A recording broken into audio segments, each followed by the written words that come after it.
Fabulous. So we are here with Lynda Schumacher, who some of you will recognize if you've been to the conference. I'm Holly. I'm sitting here on Walbunja Yuin country, and I'm the weaver of Wise Women Gathering. And Lynda here is like, if Lynda didn't exist, Wise Women Gathering wouldn't exist. Let's just say that. And she's not, yeah. yeah, she's not an educator. She's not a social media expert, but she is a very major key in our conference. And so I'm going to hand it over to you, Lynda, to just give yourself a little bit of an introduction. Who are you? Where are you in the world? And then we'll get on to some of the content. Okay. So my name's Lynda, of course, and our property has been in our family for 50 years. We have approximately 300 acres in the Webbs Creek Valley. It's home of the Darug people. And we have been running outdoor education for youth groups and associated groups like Wise Women for many, many years. When I was introduced to Wise Women, they brought on a new concept of trying to do organic foods. So that opened up a whole new avenue of interest for me and research. It wasn't as easy as it is now to seek out organic produce. It is a lot easier to find now and a lot better quality, because a lot in the early days went off very quickly. They have improved that a lot now. And yes, we're always looking to outsource new stuff, new avenues of income, new styles of. We've been doing lots of mini festivals this year, lots of music. We've just done 2 weddings, very exciting. They were beautiful weddings. And we're about to do your event, and then there's 2 more similar to yours this year. Yeah. One's a yoga retreat and one's another similar to you, but with incorporating yoga and lectures. Yeah, great. And it's the perfect venue for these kind of conferences or festivals or whatever. We don't call ourselves a festival. We like to think of ourselves as a professional development space. Yeah, some of the other ones are more festival based because they're more just they don't offer, the education that you guys offer for people. Yeah. So they're having a good time. Yeah. We are also having a good time. Yeah, different style. Yeah, different style. Very different style. So much good stuff there. I've really enjoyed the conversations I've had with Steve, your partner, and your son, whose name I can never remember until I get there. Rick, that's right. I was going to say Rob, but I knew Rob was wrong. And just so we have 2 grandchildren now. Oh, amazing. 7 weeks old. Wow. So we get to meet her, him, Xander. Yeah, it's a he. Xander as well. Yeah. Yeah, they'll be around. They'll come and visit everyone. Fantastic. Yeah. I love talking to Steve and Rick about some of the history there, like even just talking about how those little cabins were built. I think it was Steve's father built the cabins with his own plan. Yeah. So the cabins, the whole property came into, my father was a landscaper, and he bought the land initially to farm turf and bushrock, which was the fashion of the day in the 60s. And then he was heavily involved with it's Darug, boys' home in Carlingford. And so he decided to offer the land for them to come and camping. And that was a home for wayward boys of the time. And so they started coming camping. And then he thought, I could improve it for them. So he built a few buildings. And then those children grew up and became teachers, some of them. And they came back to us and said, we would really like to bring our students away. So in the scheme of things, that opened up a new avenue that then we thought, okay, we started to advertise for some more schools. And then as time went by, everyone used to sleep down on the flats where all your group camps. And after multiple floods, we decided to move the cabins up to where they are today. And they were built as a project by the University of New South Wales, the architect students. So their brief was to design a cabin that could be portable. Initially, we were going to put them back on the flats, but we didn't. So they actually do cut in half. And then they had to, because these kids had never had a hammer or a nail or didn't know what timber meant to do what. So the lecturer used this camp as an introduction to what is possible. For most students that do architecture have no idea till they actually get out into the world of what actually a hammer and nail looks like, or a piece of timber.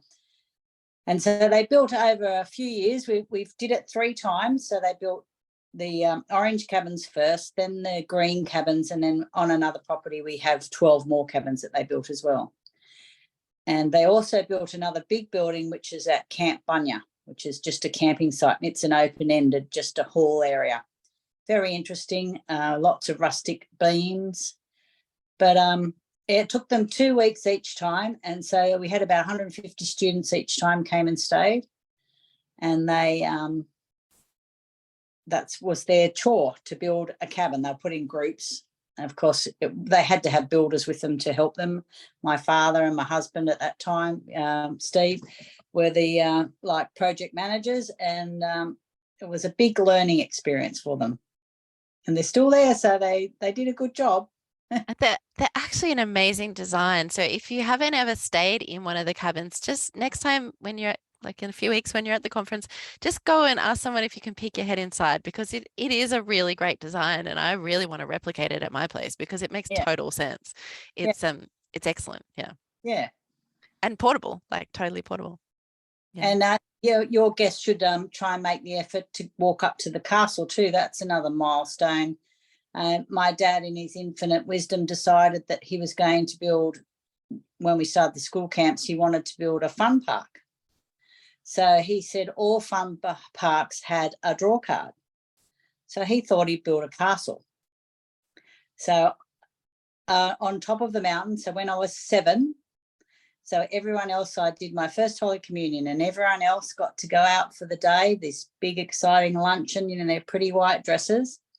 No, we went to the church in the morning, and then in the afternoon I had to put my work clothes on, and we went up the castle, which is now the castle, because the machine was pushing the road to the top of the mountain that day. So that was a milestone for him. And then they spent the next 5 to 7 years building. They're all retaining walls. So when you walk up there, you'll understand what I mean. So they're actually standing on top of those walls to look down over the campsite. It's spectacular. And we do have a model of what his vision was, and it's on the veranda of the chalet. People can go in there and have a look. There's a model of his once upon a time. And he was going to have, so you would have come to like a Disneyland park. But as life changes, that didn't move forward.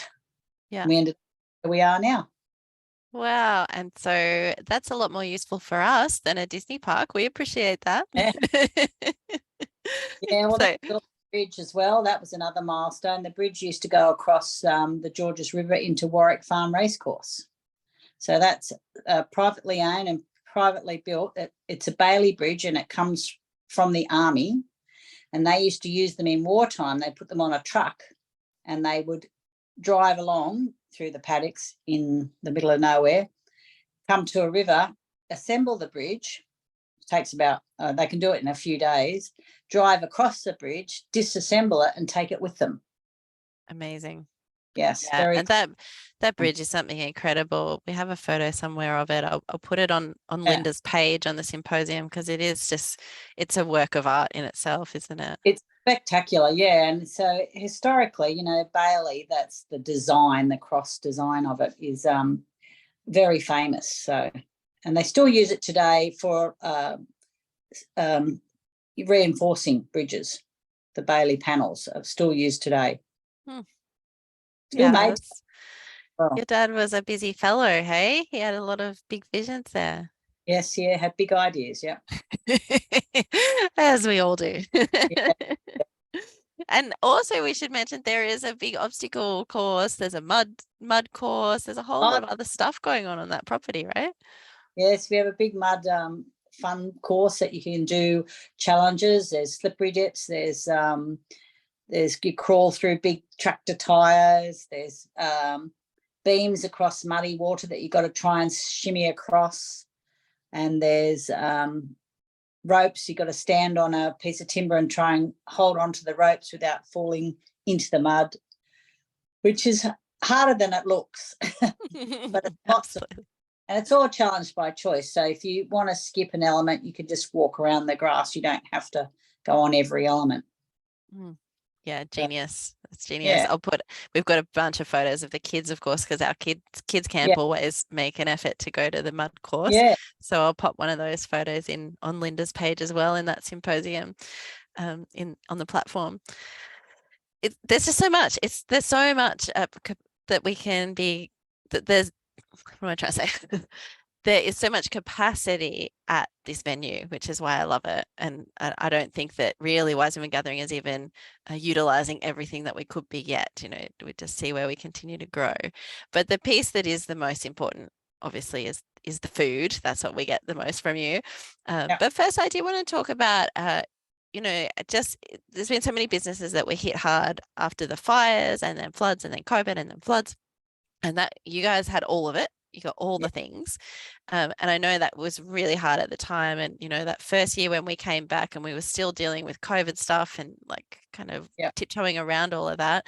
Does it feel like things are coming back now though? Like, and what's changed that you like about it even too? Well, after you guys came last year, then we had the biggest flood I've ever seen. Again. Yeah, July. So that came through inside the hall 1 metre deep. So that just totally ruined everything. So I got into all the electrics of the ovens, the stove, the dishwasher. Ruined all the booth dining is all gone now. All the floors have been polished. You'll notice a big difference when you come. And it even got into some of those orange cabins on the end, which have all been, we had to gurney clean them out, sterilise them all and move forward. But in saying that, floods are a natural thing, and we have the grounds are looking beautiful from all that nice nutrient water, which is now made a lot better. And for us, business is a lot better than it was. We're actually moving along a different avenue because we find that schools aren't as interested in coming away anymore, but we're getting a lot more let's say holiday makers or groups of people that want to do an event. So we're ramping up our wedding planning. So we're trying to work for that, and we are trying to get all our groups like yourselves, and we've got 2 more that are yoga based, and then we've got a men's group and a few more, then the festivals that are small and large. Some are only 30 people and some are going to be 300. So, you know, it's looking better all the time. And so hopefully by this time next year, we will be back to normal. That's so good to hear. And I think that's a shout out to anybody in our, I mean, you know, I'm not the only person in this community that's running things. So if that's you and you think that there might be a space for you at Outdoor Adventure Camp, because it's not just the venue that we use, is there? There's another one further along. There's a further along one called Little River. That's smaller and more intimate. And that has 12 cabins, and it just has an outdoor hall. So it doesn't have the big indoor hall that you guys use, but it still has a big commercial kitchen and a beautiful outlook. It's a standalone property and you've got 40 acres to yourselves there. And then we have Camp Bunya, which is really just a camping site, which is very, very popular with the young people. They come away for a camping weekend in groups. Yeah, so that's great. Been good. Yeah, that's awesome. It's good to hear that things are picking up and that, like, you know, it was like everyone was talking about things have to get back after all the changes that we had, but actually the best option is like the new things that are coming out of that, right? Not just getting back to how it used to be. Well, I don't think we will go back because people are still scared of a lot of things. Children are scared of going outside. Parents are scared of letting their children go away. Some people are just scared of being in a crowded place.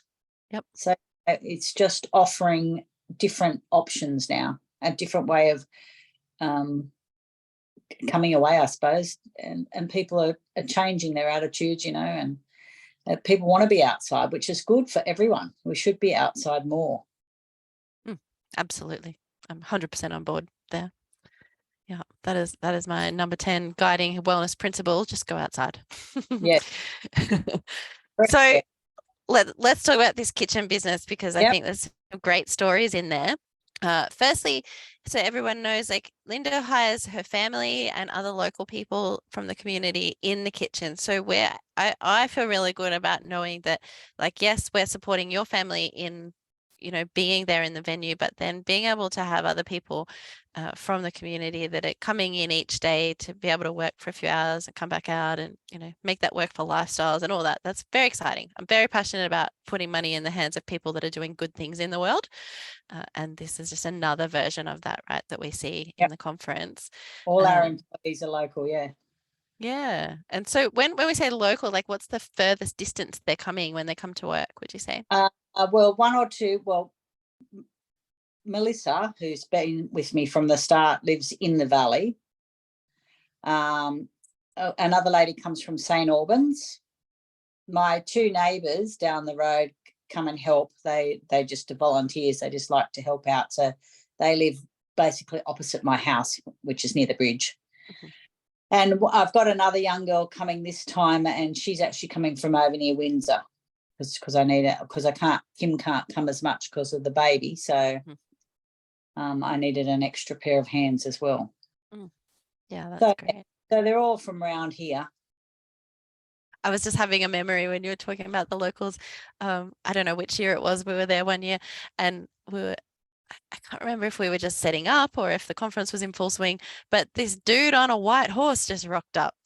An older dude. And he just clopped down the path and jumped off the horse and came in and had a chat. It just felt so community. Yeah. Yeah. He passed away at the beginning of this year. So. Oh, that's a nice memory for us to hold. He's a fair age, and he did very well. Got to stay in his own home till the end, so that's lovely.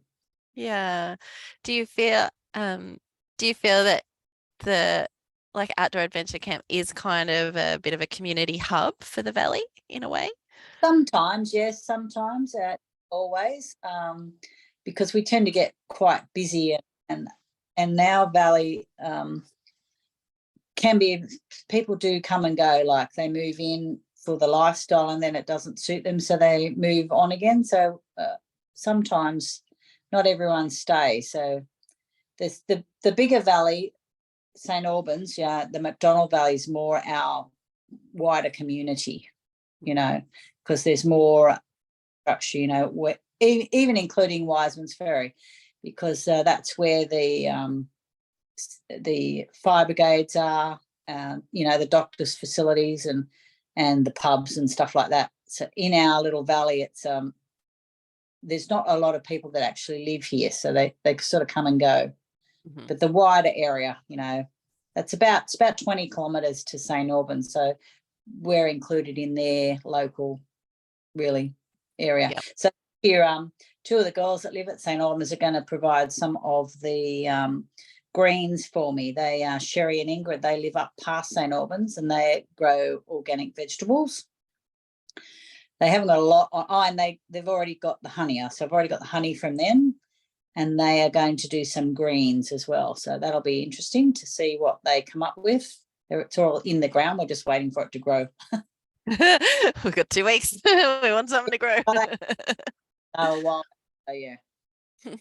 Yeah, so let's talk about some of those food stories. Like, over the years, you have gone far and wide to collect us the ingredients that we needed for our menu. We've got an awesome menu now that you've worked on with Samantha Hawker and Sarah Jane Cleland have sort of contributed to that, and everyone's really happy with where it's at, I think. Yeah. So tell me about, where does the food come from? Just whatever you want to share about that. Well, this year, so my next door neighbour grew the pumpkins. So pumpkins, and we're hoping some watermelons are still going. So he's got that. I got all the lemons from Maruta, which is just 10 kilometres away. The corn also comes from Maruta. There's a big wholesale vegetable. It's called Rita's Farms, and she's at Campbelltown. And she grows lots of stuff, but her main things that she brings a lot of the other stuff from market for me that she can't grow. But she grows beans, rhubarbs, and cabbages. And I've already got the rhubarb from her because I have to pre-plan my weeks because I've got schools in between you guys. So I got the rhubarb and I've already cooked it and it's all frozen, ready to make crumble. Nice. We love that crumble. That's very popular. The tiger nut flake go in that from that other lady. Yeah, from Power Superfoods. It's one of our partners. Yep. Organics Direct is another big vegetable company. They've always looked after us, and I can ring them at 10 o'clock at night and they'll bring anything I've run out of the next day. That's a more commercial setup.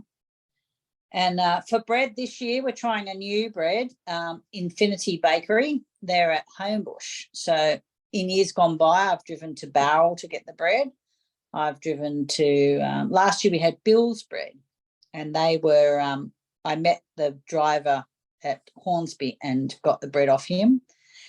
We have used Michael. He was, he had his own ovens in the Colo River, which is our next valley over, but he got severely flooded, so I haven't actually spoken to him this year.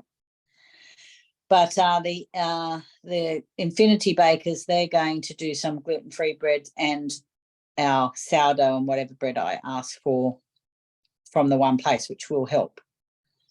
A Sultana less driving for you, driving all over the state. Well, now there is more available now. So, one time when I drove to Bowral to get the bread, I got the milk there as well. Well, now you can get milk in the supermarket, so it's not as bad. I've got a new coffee supplier. He's Nudie Coffees, and they are growing Australian coffee beans organically. So, and they do a decaffeinated one as well. So I've ordered some of that as well. And they purple garlic, which we will use for our cooking, comes from Wayhill, and that's in the ACT, I think.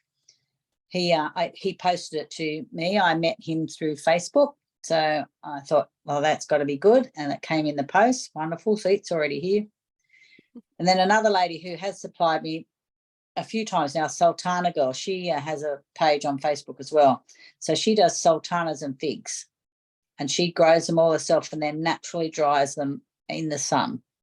So they're the main things that and the dry goods all come from Honest to Goodness because they have to be delivered, and I need to be able to have a reliable source for stuff like that. Yeah. That's most of the orders, and there'll be little tidbits that will come into play. Anyone around the valley that's got something and they know that I want it will drop it off, little bits of this and little bits of that. But yeah, that's about everything. That's great. It's so great to hear. I mean, I didn't know about the Sultana Girl and that local to me, garlic, right? Being in Canberra, that's not too far away. Wayhill, Weyhill, Wayhill Farm. I'm sure that's in the ACT. I could tell you. I'm sure that's what he said. Let's find out. And so what we're hearing while Lynda does that is that she really goes out of her way to make sure that it is organic, because that was such a new thing when, I mean, not that organics was a new thing. It was a new thing for the kitchen to be working in that kind of way. And, right down to, we don't use any industrial seed grain oils. We're all about the olive oils and the proper butters and, all those kind of things that have been tweaked over the years into our menu. Victoria is not ACT. Victorian garlic is coming all that way. So yeah, the olive oil is as local as it can be, that because you've got to I try and buy Australian. I consider some stuff you can buy internationally, and it comes from Italy or wherever, or India or all those places. But if we can support Australian farmers, then over time they will be better off to supply us. Absolutely. That's definitely a tenet for us. An Australian grower down, I'm pretty sure he's down in South Australia where the wineries are. for the olive oil, that Yeah. is. Yeah. And it's tricky, isn't it? Because it's similar. I've had this conversation a few times with some of the herbalists and the manufacturers, is like, people might be listening and going, oh, but there's an olive oil guy near me. But in terms of like catering for a large amount of people and having um, the regularity of knowing that you're going to get deliveries at the right time, that you're going to get enough of what you need, that it's going to be the kind of consistencies and qualities that you need for the recipes that you're doing. It's a whole other level than what you're just doing in your own kitchen for your own family.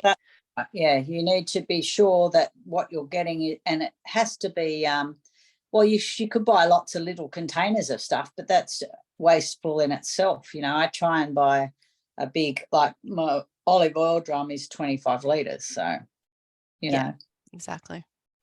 And things like that, if I can get them in a bigger drum, even for the superfoods, we talked to her about last year, she had to send them in little packets.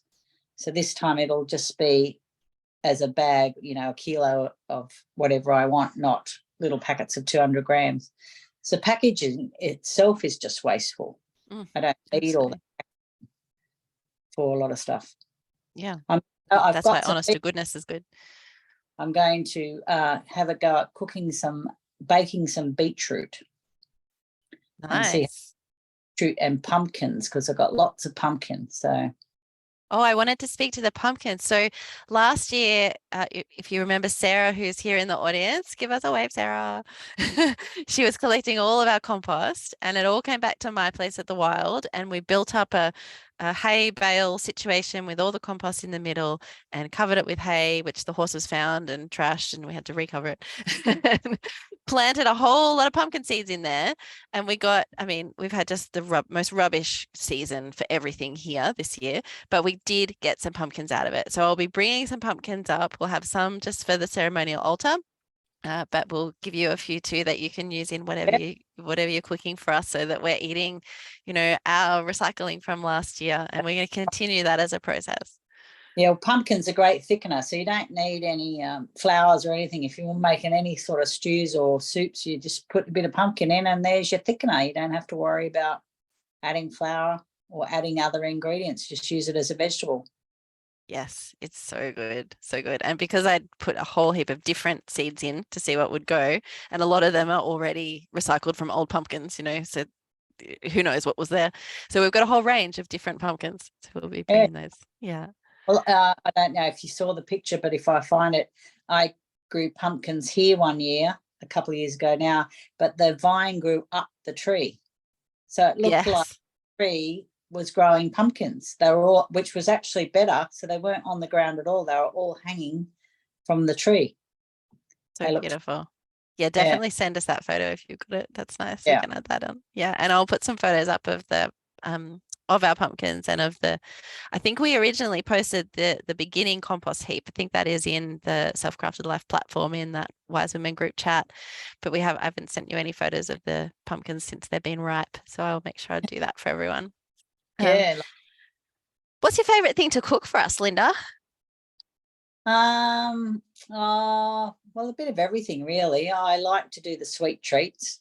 So I like the slices and the cakes and the muffins, and we start the biscuits. We'll start them next week, so they're all ready. We've got we're going to do lemon myrtle biscuits, which were beautiful last year, and Anzac biscuits we always do.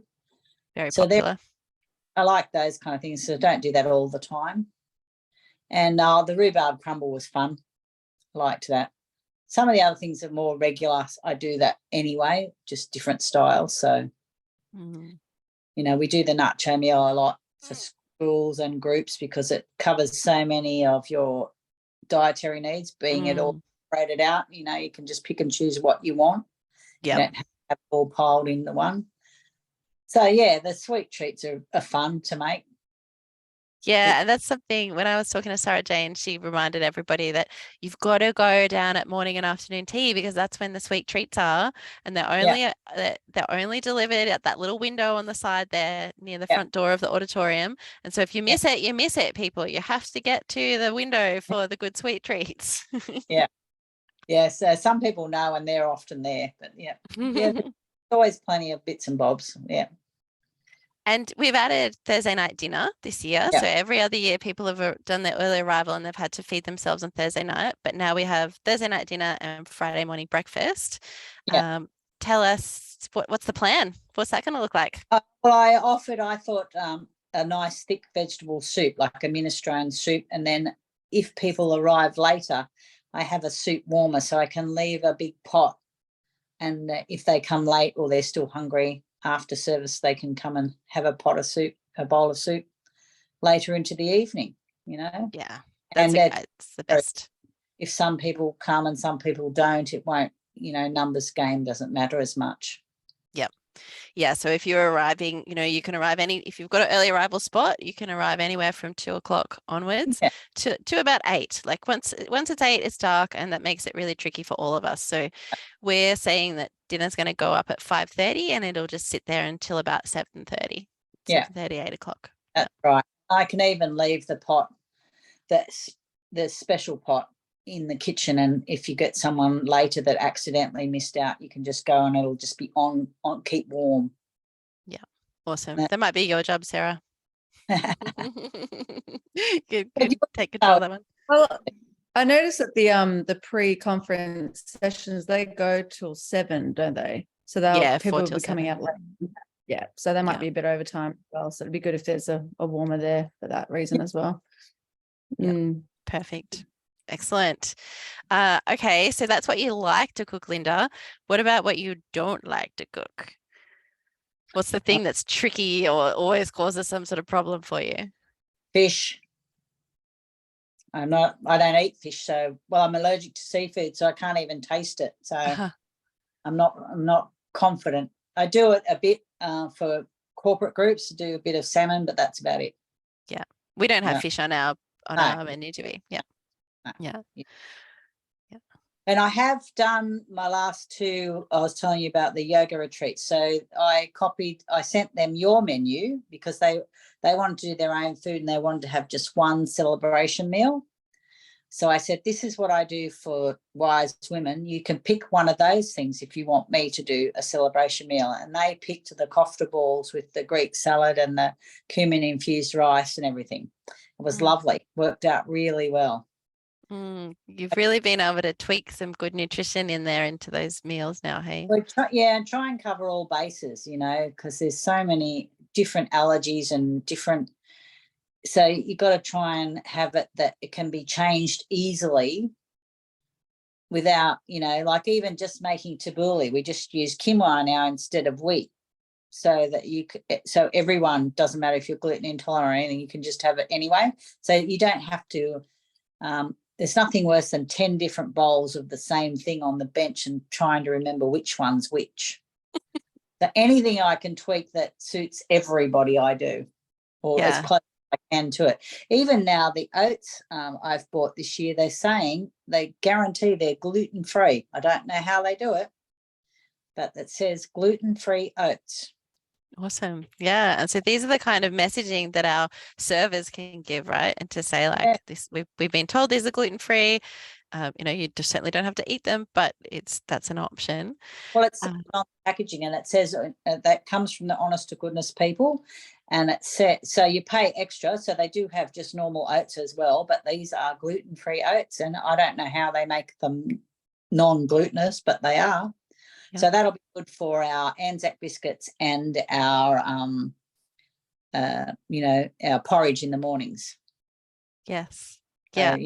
And people can put their own dairy choice or their own other bits and pieces to that kind of thing, I love how you do that. We say very clearly that we can actually cater for anything as long as they tell us, right? And you leave the space so for exactly like that, where you said the porridge, it's like, here's the base thing that is going to meet most people's needs. And if it doesn't meet most people's needs, you'll have your own special bowl up on top of Lynda's special counter for, it's particularly people. We've got quite a few no nightshades again this year. There's always a lot of no dairy. So it's all doable as long as we know what it is. I don't know if she's coming that can't have chia seeds. That was always a challenge. She's not coming. Yeah.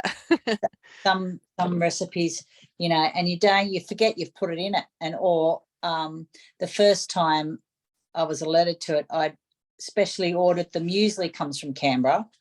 And so I made my own muesli mixes, which you just click on a couple of buttons. And I thought, oh, chia seeds would be nice. And then, because she couldn't have them. Anyway, yeah, plan, but doesn't matter this time. That's it. She won't be there. I haven't had a really deep dive look at all those things, but I know that like each year you just get cleaner and cleaner around that stuff, right? And I often get messages from them, especially the mums, that will be like, oh, my kid is really fussy and they don't really eat things, and is it better if I just bring their food? And it's like, no, just we can cater. Like, just tell us what it is that they're fussy about and we'll make it work, right? Well, even all the time, even with all our school camps, I get mums that ring up, unless they're really anaphylactic to something, children will adjust because they'll see other people eating it. They'll go, oh, maybe it's not that bad after all. Maybe I'll try it, you know. And I often get mums ringing up afterwards going, my kid never ate that before and now they've decided they really like it. And I said, well, there you go. Or they'll go, try it. So they'll have a mouthful, you know, and that's how you introduce new things, isn't it? That's exactly how you introduce new things. I'm just playing around with my papers because I feel like I had another page, but I've lost it. That's okay. I was wondering if you use any of the recipes that you've kind of developed along with us in your own life. Like, has anything sort of moved across from the weird Wise Women gathering food into the Schumacher household? Well, there's only the two of us and we don't eat at home very often because we're usually up the camp. So not really. I use all the food products because they're there. So I don't shop as like normal people. So anything that's there, I use in my day-to-day. I just go to the storeroom and get it out. So sometimes it's organic, sometimes it's not. Everything gets used up. And my son is a celiac. So we use a lot of that stuff. Does cross over for him because he can't have so many bread products. So we often things we will use from your events that are still in storage or left over, whichever way you want to look at it, we use up with him anyway. Yeah, that makes sense. That's great. Yeah, but well, we don't eat a lot at home, so there's not a lot of cooking done at home. Not much at all. That's a nice problem to have, I think. I think it can be a tiring problem because it's really hard to cook for two when you've just cooked for 150. Absolutely. Yeah. Got all this food left over. That's awesome. So good. Is there anything else you want to tell us, Lynda, that you feel like is really great information for the women as they come into the space, and you know, whatever it is, that maybe it's something that you notice that people never kind of remember, or that you wish that they knew before they arrived, or what's there? Well, I would, nothing major, but what does come to mind is that they've just predicted a cold snap. So make sure everyone is well rugged up. And some of the ladies already know, we've got that nice big urn now, so they can have hot water bottles if they want, and bring their coffee cups. A lot of people want, or we have coffee cups. They don't have to bring their own coffee cups if they, are worried. Just keep warm is what I'm thinking, because they're just predicting a big polar cold snap from Sunday. So excellent. Every time we come, there's some amazing weather situation that happens, and it's different every time, right? Yeah, well, at least it's not hot anymore. I think you're in a much nicer month. Yeah, I think that's well agreed by many people. For those listening, we had a year where the temperature was over 40 degrees every day. And that's when we decided to move away from January and move to May. Yeah, much nicer. Yeah, last year we had all that rain. And so it sounds like it's going to be fairly dry, but it's going to be cold. Yeah, well, the paddocks are all dry and hard, so they're all in really good condition, so that all the grass is still green, and we're still mowing, so it's still growing. So everything's looking good. There's plenty of wildlife around at the moment. The kangaroos are right there beside the house at the moment, at the just today I went up there, and there's lots of kangaroos with all their babies at the moment. Awesome. They love the green grass. See, they're right down eating all the green grass. And yep, everything, the birds are all back, and the river's looking really good. So yeah, we're in a good place. What's the temperature like in the river at this time of year? Do you swim in it? No, I don't know. I think it would be all right, but I think it'll be chilly. Yeah. So for people like me coming from down south, where our water is already in the freezing temperatures, it'll be okay. But maybe Yes. for those people coming from up north, might be a bit Yes. chillier than you're expecting. Yeah, you'll probably think it's warm, but yeah, I think it's cold. That's great. Oh, that's really wonderful, Lynda. I really appreciated you coming and being able to share this stuff with us, because I really want the women to hear all the background stuff that happens, because all they see is, someone running out with bowls of food and putting them on the counters, and then most of the time, like, it's not even your staff serving, it's our people. So there's not a lot of connection between the kitchen and us, which I know you don't mind, because you don't want 1,000 people walking in the kitchen all the time. Well, for your group, see, I make everything from scratch, so nothing is all the herbs and spices, and every mix I make myself. So I start weeks and weeks earlier. I usually start ordering stuff months in advance to make sure I've got what I need. So I pre-mix all my herbs and spices, and all my oils, and all those things are all made on site. Nothing comes out of a bottle, so to speak. So, I mean, technically the oil and stuff like that does, but everything is mixed on site. So I know what's going in everywhere, and it's all just those natural ingredients. There's no artificial stuff added to anything. Yeah. We didn't really talk about the meat. Is there anything we need to know about for the people that are the ethical meat eaters? Where's that coming from these days? What does that look like?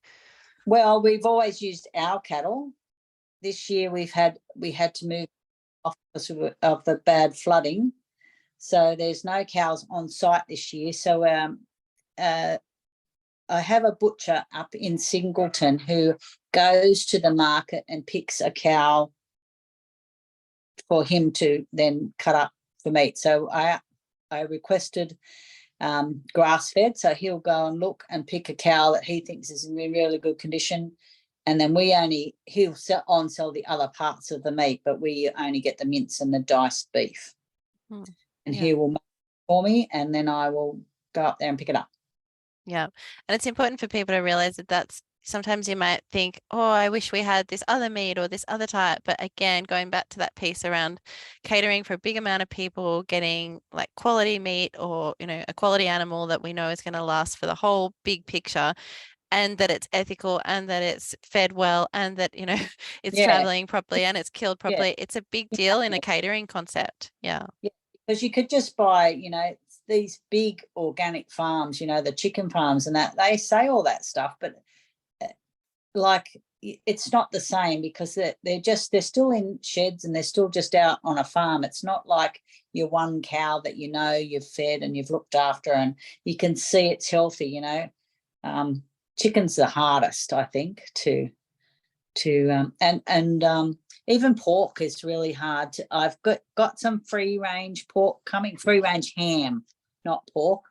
So we can do a bit of free range ham, because I had to pre-order that a few months ago. So we might have some ham slices on Sunday morning with our breakfast. But that's also hard to get. And a lot of the pork farmers today in Australia are very good. So they it's not like, because if you read the labels on all that bacon and stuff, it's all comes from overseas. It's really hard to find Australian grown or ham. Pork, a lot of pork is Australian farmed, but the ham and the bacon is international, and they're just grown in processing plants. Yeah. So for everyone who's listening, if you know a farmer that's local to you and they're doing all the right things and they can provide the amount of food that we'd need once a year, then absolutely send them our way. But we're doing the best we can with what we've got, and we're always willing to just keep tweaking that menu, aren't we, Lynda? Just keep working on it. Things, yeah. Always. That's great. beetroot. I'm going to go. I'm just looking at on my Way Hill farm, and he's got beetroot there with a salt product that he must do as well. And I think, oh, I'm going to go and try that. Yes, that's so good. Now, Yeah, well, roast now, beetroot will be popular, I'm sure. There'll be a lot yeah, of very keen people on that one. I'm just going Yeah. to practice first because I'm not sure. He's got it all sliced up really thinly, and I was going to do it whole. So I might have to read what he's done on his photos. Have a play. Yeah. Before I cut them all up, and it's a disaster. I've got a bag of 20 kilos of them at the moment. I can forego one or two to practice. I think so. Yeah. That's so wonderful, Lynda. I appreciate you so much. I'm really looking forward to seeing your gang in less than 2 weeks. Yeah. We'll all send lots of love to Lynda and fam and new baby. Yeah. And we'll see you all soon. I'll hit our stop on recording.